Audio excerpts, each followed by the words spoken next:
Oh, eccoci qua. Dopo il sospirato riposo settimanale, un buongiorno a tutti, ben alzati.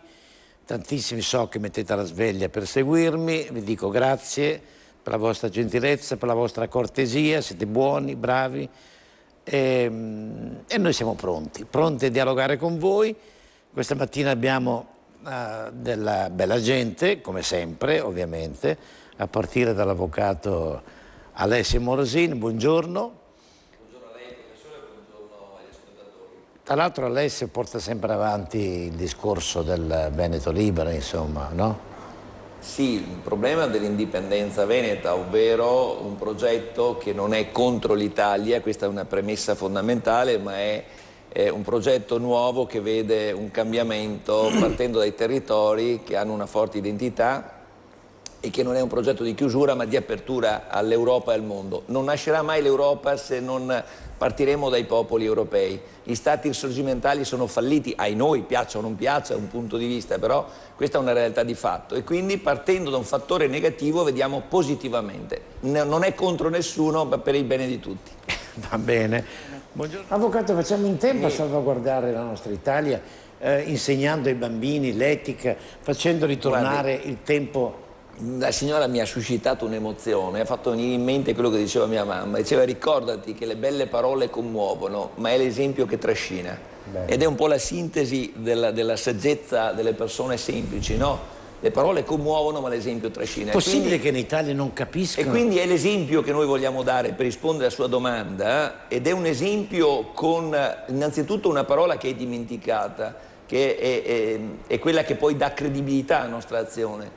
È la parola coerenza. Io per esempio modestamente, ma non voglio parlare di me stamattina, voglio parlare di un pensiero, credo che anche la mia coerenza su certi progetti, su certe idee sia una cosa che dà un valore al mio progetto di oggi, quindi non è un'improvvisazione perché uno cerca spazi di potere, è la concretizzazione in un momento disperato di una positività che sa vedere nell'emergenza qualcosa che è una consolidazione, un consolidamento, chiedo scusa, di quella che è stata la sua visione nel tempo. Quindi la coerenza è una cosa importantissima, per esempio, che oggi è dimenticata. Oggi quello che appare è contrario a quello che in realtà uno così può desiderare per sé e per gli altri come la cosa migliore. Inseguiamo l'apparenza e dimentichiamo la coerenza, questo è una cosa. In politica cosa vuole? I politici hanno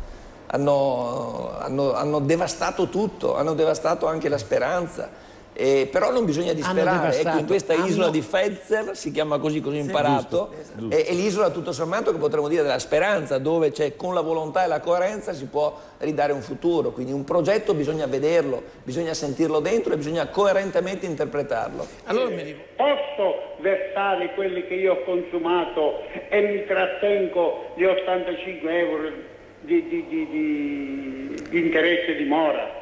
Credo di no, credo perché non è stata mandata su indirizzo capito, sì. Nuovo. Sarebbe, grazie signore, ascolti. La saggezza e la semplicità del cittadino, no? Che vorrebbe applicare quello che è un criterio che è nel buon senso, ovvero la compensazione immediata tra il dare e l'avere tra i cittadini. Questo dovrebbe avvenire a tutti i livelli. Lei pensi, non è possibile, tanto per dare una risposta immediata evidentemente, che servirebbe... Se no tagliano la luce, insomma. Esattamente, servirebbe una disposizione normativa ad hoc. Ma questo è un dramma che nel piccolo come nel grande, io conosco imprenditori che vanno creditori nei confronti dello Stato di decine di milioni di euro di IVA e quelle risorse che potrebbero evidentemente entrare subito nella loro disponibilità ma che lo Stato non gli mette a disposizione come per legge sarebbe previsto, li obbligano ad andare a attingere a un credito bancario che sappiamo oggi è giugulatorio, è comunque impossibile o in ogni caso strozza quella capacità di crescita dell'impresa di utilizzare i propri mezzi, questo è l'assurdo. Quindi la compensazione, quanto semplice sarebbe, io pensi ancora 20 anni fa, 24 anni fa, nel mio viaggio in America di studio abbiamo incontrato dei colleghi americani e si parlava proprio di problematiche di questo tipo. Una compensazione negli Stati Uniti tra cittadino e fisco avviene nell'arco di una settimana. Se è 15 giorni è già uno scandalo, va sulla stampa, dice c'è stato un ritardo di 7 giorni nella compensazione. Da noi ci sono anni di attesa, cioè non c'è più lo Stato. Ahimè, questa storia, no? Cioè io devo giudicare il ministro o devo giudicare l'atleta, avvocato? Ma credo che qui non ci sia alcun dubbio, è un uomo che si presta alla politica, una persona che si presta alla politica, una donna che si presta alla politica e diventa immediatamente una persona pubblica e quindi come tale deve accettare che siano posti i riflettori, l'attenzione sulla sua realtà personale. Lei deve pensare che in Germania, ma per non dire in Gran Bretagna o in America, 3 stati dove vi è un senso dell'etica di cui si parlava prima molto spiccato, un ministro è saltato per aver copiato una parte della tesi, elaborandola, o che non ha pagato i contributi alla badante, non alla badante, alla COLF, la collaboratrice familiare, per qualche periodo. Questo fatto qua, vero o non vero, cioè nel senso di giustificabile o non giustificabile, anche se fosse una mera negligenza del proprio consulente, è la questione etica, deve dimettersi immediatamente, non c'è alcun dubbio. Avevo fatto... Lei paga anche per gli errori dei propri collaboratori. Certo. Questo è il punto. Io non... Poi mi consente, è una questione anche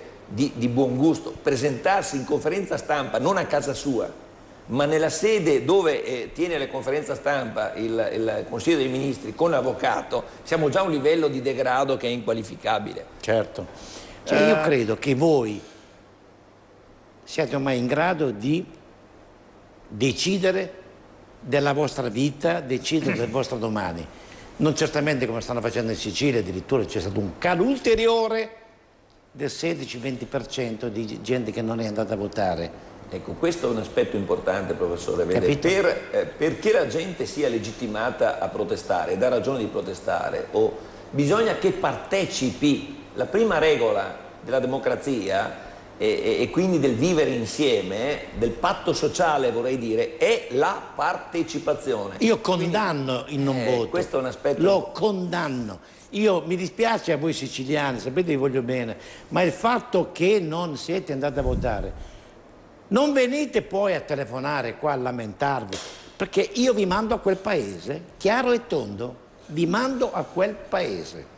Perché uno ha diritto di lamentarsi quando dice io ho partecipato, ho votato, però sono rimasto deluso. Cioè non c'è più lavoro. È una realtà di fatto questa, però si è ammazzata l'impresa, si è ammazzato il mondo del lavoro in generale, perché facevo prima un accenno, per esempio, partendo dall'istituto della compensazione, che sembra una cosa tra le più banali al mondo, di buon senso, che servirebbe già per esempio a creare meno squilibri. Poi in questo caso abbiamo in Italia una tassazione veramente giugulatoria, esagerata, incostituzionale, perché questo è il punto. Quando uno Stato preleva dai cittadini più di quello che restituisce loro in termini di servizi, perché la tassazione serve a questo, non è che si preleva per mantenere una casta di burocrati o di personaggi che fanno solo il loro tornaconto. La tassazione viene utilizzata quale strumento per acquisire risorse al fine di rispondere ai bisogni del cittadino e quindi di soddisfare delle esigenze e servizi in favore dei cittadini. Oggi abbiamo una tassazione che va al di fuori di questo criterio e quindi è incostituzionale. Certo. Bisogna riequilibrare quelle che sono le regole del patto sociale, cioè una tassa deve servire a coprire una spesa, non deve servire a coprire la malversazione, la dissipazione, quello che diciamo ormai la burocrazia ci ha fatto passare come una inevitabile necessità, invece non è vero. Probabilmente, come dice Galli della Loggia sul Corriere spesso, e anche l'altro suo collega editorialista Panebianco, bisogna tagliare brutalmente la burocrazia. È quella il cancro un po' della vita politica, tant'è vero che ha contaminato la vita e del governo e del Parlamento. Che cosa ci sarà dietro se questi non hanno la forza e il coraggio di tagliare, di eliminare tutte queste consulenze stramiliardarie? Ma chi Quali poteri oscuri ci sono dietro, che non hanno il coraggio di dire tagliamo qua. E leggevo un articolo ieri sul Mattino di Padova, dice ma questo è come un libro bianco, no? Non si è scritto niente ancora. Perché? Perché tutti parlano, dobbiamo eliminare, però nessuno ha il coraggio di dire. Lei sta parlando dei compensi ai manager pubblici che dovrebbero avere un tetto. Questo è il problema. Ma vede, non solo. Ma le segnalo una nefandezza, una sola, perché l'argomento meriterebbe una trasmissione. Lei pensi che basterebbe introdurre un criterio di buonsenso anche là, di non consentire che siano nominati ai livelli dirigenziali negli enti pubblici quelli che sono stati, l'espressione non è elegante, trombati alle elezioni, ecco, o che non hanno avuto. E invece è lo strumento per ripagare coloro i quali non hanno avuto la fiducia dei cittadini, laddove vi sia ancora l'espressione di consenso evidentemente, e li si mette negli enti pubblici. Cosa può fare uno così? Dovrebbe avere un valore, ma tutti quelli di centrodestra che hanno proclamato... Lo so, per aiutare, che è bello interloquire con un giovane così motivato, però quello che ha detto, se noi facciamo attenzione, lo dice anche il centro-sinistra. Ecco perché io accennavo all'inizio che queste categorie di centrodestra e centro-sinistra non esistono più. E che un giovane mi dica io sono di centrodestra, io lo capisco anche, però non c'è una visione profonda. Ormai sono categorie superate. Mettiamo l'uomo al centro, mettetevi voi al centro come giovani, mettetevi con un progetto che rompa gli schemi. Se quando tu ti vai a incasellare, scusa, lo faccio per provocarti perché sei molto simpatico, ti vai a incasellare in centro-sinistra e usi centrodestra e usi le stesse parole del centro-sinistra, come può uno che è in televisione ascoltarti e capire che tu sei diverso? Usa e lancia progetti, idee, cose nuove, che allora quelle sono dirompenti, quelle sono veramente pervasive in senso positivo della realtà. Come hanno fatto i signori? Con 8 miliardi, pensate, si elimina pure l'IMU. L'analisi, se lo Stato costasse in proporzione come quello tedesco, si risparmierebbero 45 miliardi l'anno. Ragazzi, grazie avvocato per aver trovato questa sì che è una notizia. Di Sergio Rizzo, un autore importante del Corriere. Ma per ridurre le tasse i soldi non si trovano mai. Pensa un po'. Un film già visto, le solite storie, i soliti discorsi. Quindi Matteo Marino, tu che sei giovane, devi insegnare a questi che hanno nessuno fesso. Bisogna insegnargli il coraggio forse di fare i giusti tagli. No, ma lei non ha letto, professore, con la giusta enfasi. Basta tagliare l'1%, se mi consente, della spesa pubblica. Cosa ho detto? Per recuperare gli 8 miliardi. Ma l'1% vuol dire nulla. E la spesa pubblica, se lei guarda, è aumentata da 600 miliardi che era nel 2001 a 798, quindi è aumentata in modo esagerato, ed è spesa corrente, non è spesa in conto investimenti, in conto capitale, cioè spesa che serve soltanto a pagare gli stipendi o i compensi o le prebende di soggetti che sono diciamo in consonanza operativa con la burocrazia, che sono funzionali solo a loro stessi medesimi, non a quelli che sono gli interessi dei cittadini. Ed è il discorso che facevamo prima, che adesso devono fare un comitato per stabilire se tagliare o no il tetto dei compensi ai manager pubblici, e qui stanno ancora facendo l'accordo politico per trovare un compromesso, non più di 3 mandati. Il PDL, a proposito, visto che è un giovane che lo saprà, il PDL è in favore per esempio della nomina negli enti pubblici dei trombati in sede politica. Allora dicano con coraggio, visto che lui crede ancora alle categorie di destra e sinistra, che poi alla fine trovano l'accordo come l'hanno trovato sul Porcellum, la famosa legge che ha portato a questo disastro. È stata l'accordo tra Berlusconi e Veltroni all'epoca, perché andava bene ad entrambi. Cioè questo è il punto, ecco. Non bisogna più andare per categorie, perché ormai le categorie politiche si sono unite. Il governo Letta è la sintesi finale, clamorosa, vergognosa di questo connubio. Se si andava a votare già nel 2011, quando c'era la crisi, invece di votare, di mettere, e questo è un errore gravissimo, un vulnus alla democrazia che è rimproverabile al capo dello Stato, che non ha portato la gente al voto subito dopo la caduta del governo Berlusconi nel novembre 2011. Si doveva andare a votare immediatamente, invece abbiamo avuto un governo tecnico sostenuto da centrodestra e centrosinistra. Adesso abbiamo un governo politico sostenuto da centrodestra e da centrosinistra, e non è cambiato nulla, questo è il punto. Ecco perché ci vuole l'indipendenza, direttore. E noi che siamo buoni, siamo pietosi, no? Li abbiamo accolti tutti per essere pestati, calpestati e prima o poi sbattuti anche fuori. Così andrà a finire.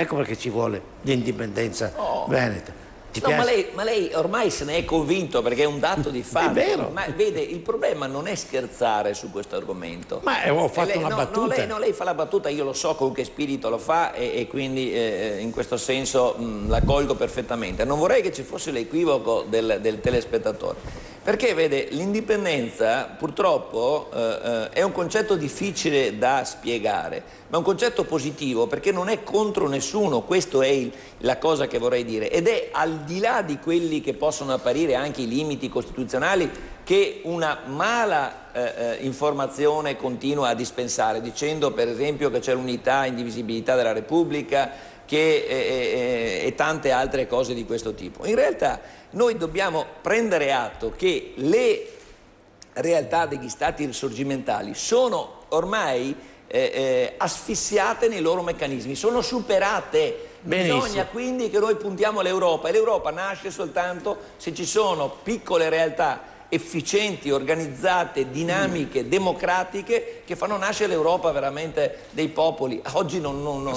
siamo messi così. Dico a tutti i sindaci d'Italia, se non vi svegliate, se non fate di testa vostra, fregandone anche dello Stato, ma qualcuno dirà, ma che dice quello là? Pensate, sono rimasti in casa un'ora, portato via soldi, gioielli, per oltre... Ma al di là di quello che...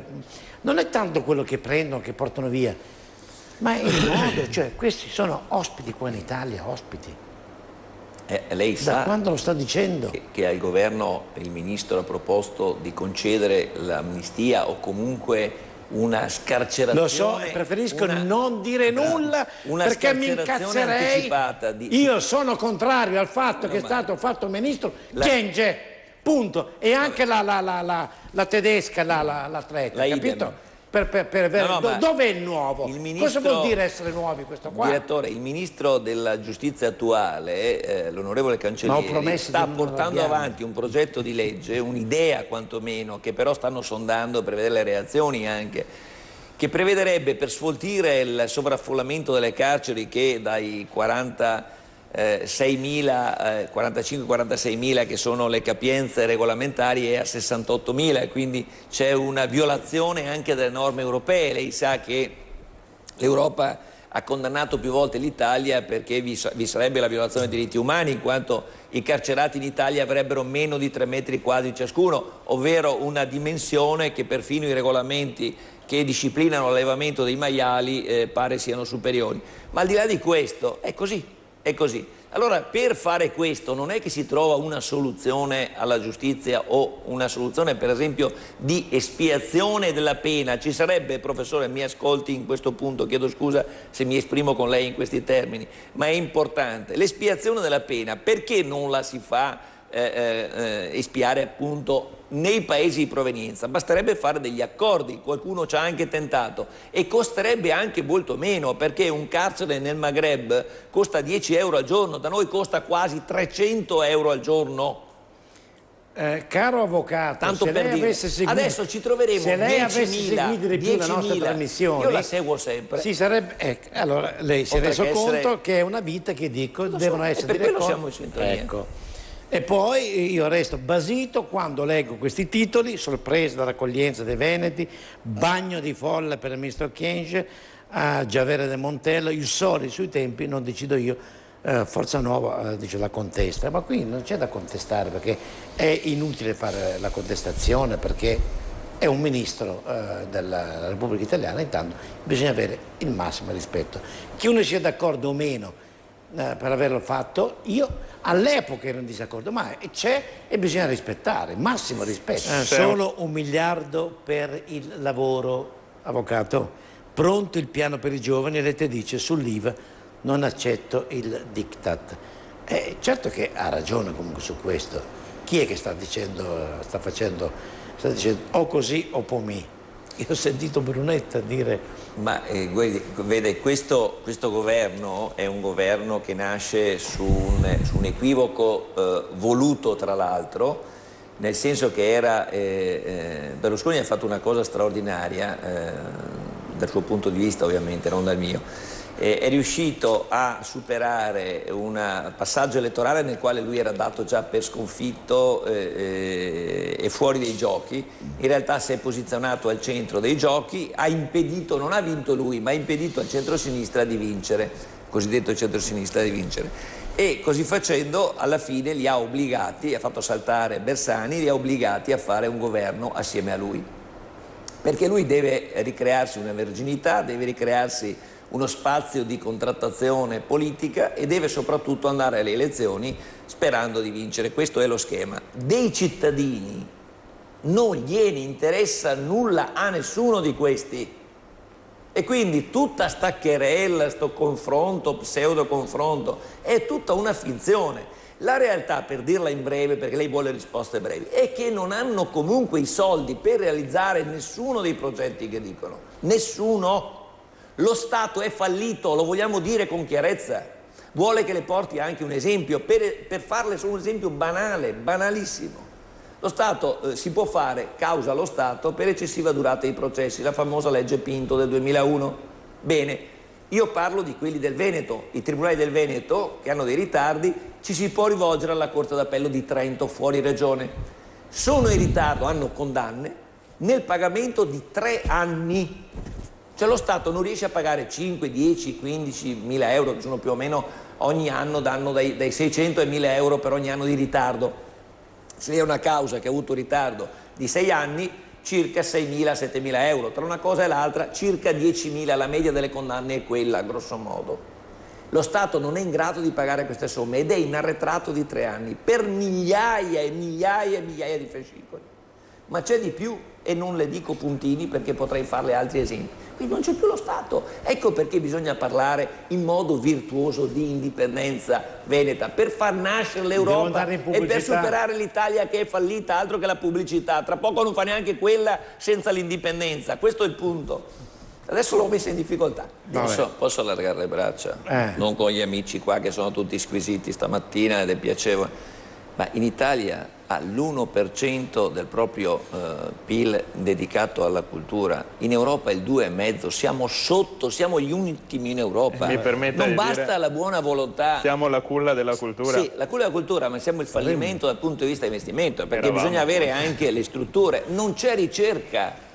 L'università non fa più ricerca. Come si può parlare di cultura se non c'è ricerca, se non c'è investimento, se non ci sono strumenti? Un mio amico che è docente universitario mi raccontava che insegna storia moderna in una università italiana. Gli hanno dato come spese per fare attività, diciamo, 250 euro. Ma vi rendete conto? Con 250 euro non organizzi un convegno, non fai nulla. Sono cose ridicole, cioè non si può pensare di fare cultura, di avere relazioni con l'estero, di creare un'osmosi anche di relazioni. Ecco perché l'indipendenza, capisce? Bisogna cambiare lo schema.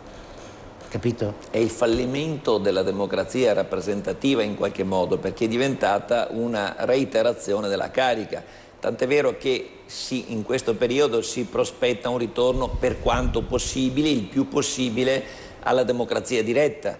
E invece nell'intermezzo c'è stata la cosiddetta democrazia liquida, che è quella che sta sperimentando Grillo, ma con poco successo, che è quella, diciamo, in via informatica, che per la verità consente a molti di diventare protagonisti, ma senza assumere responsabilità dirette, una forma molto confusa anche di espressione di una propria scelta. Quindi io preferirei per quanto possibile la democrazia diretta. Pensi la Svizzera, per esempio, che ne fa un uso estremamente intelligente, pratico. C'è da fare un'opera, per esempio il ponte di Messina, no? Che è costato già miliardi di progetti che non sarà mai realizzato, perché il Pacifico non sarà mai realizzato, che continua a gravare come progettazione. Se ci fosse un referendum che dice sì o no, è finita. È vero. Che risolvono i problemi. Speriamo che questo possa accadere. Grazie avvocato per essere stato con me. Grazie a lei e io spero che mi dia l'opportunità di spiegare prossimamente bene quello che sta accadendo in Veneto, perché è molto importante. Certamente. Lei lo sa. Grazie anche